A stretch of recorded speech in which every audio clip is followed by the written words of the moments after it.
Now the serpent was more cunning than any other beast of the field which the Lord had made. And he said to the woman, As God indeed said, You shall not eat of every tree of the garden. And the woman said to the serpent, We may eat of the fruit of the trees of the garden, but of the fruit of the tree which is in the midst of the garden, God has said, You shall not eat, nor shall you touch it, lest you die. Then the serpent said to the woman, You will not surely die. For God knows that in the day you eat of it, your eyes will be opened, and you will be like God, knowing good and evil.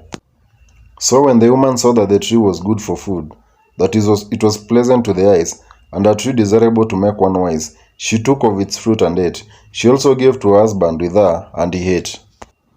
Then the eyes of both of them were opened, and they knew that they were naked, and they sewed fig leaves together and made themselves coverings. And they heard the sound of the Lord God walking in the garden in the cool of the day. And Adam and his wife hid themselves from the presence of the Lord God among the trees of the garden.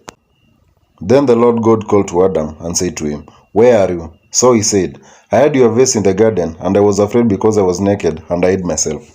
And he said, Who told you that you are naked? Have you eaten from the tree of which I commanded you that you should not eat? Then the man said, The woman whom you gave to me to be with me, she gave me of the tree, and I ate. And the Lord God said to the woman, What is this you have done? The woman said, The serpent deceived me, and I ate.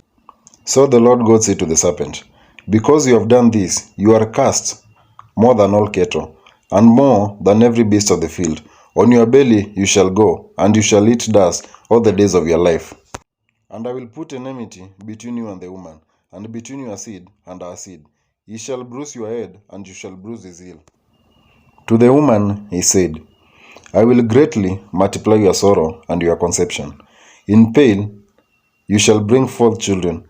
Your desire shall be for your husband, and he shall rule over you. Then to Adam he said, Because you have heeded the voice of your wife, and have eaten from the tree of which I commanded you, saying you shall not eat of it. Cursed is the ground for your sake. In toil you shall eat of it all the days of your life. Both thorns and thistle it shall bring forth for you, and you shall eat the herb of the field. In the sweat of your face you shall eat bread, till you return to the ground. For out of it you are taken, and dust you are, and to dust you shall return. Also for Adam and his wife, the Lord God made tunics of skin, and clothed them. Then the Lord God said, Behold, the man has become like one of us, to know good and evil. And now, lest he put out his hand, and take also of the tree of life, and eat, and live forever. Therefore the Lord God sent him out of the garden of Eden, to till the ground from which he was taken.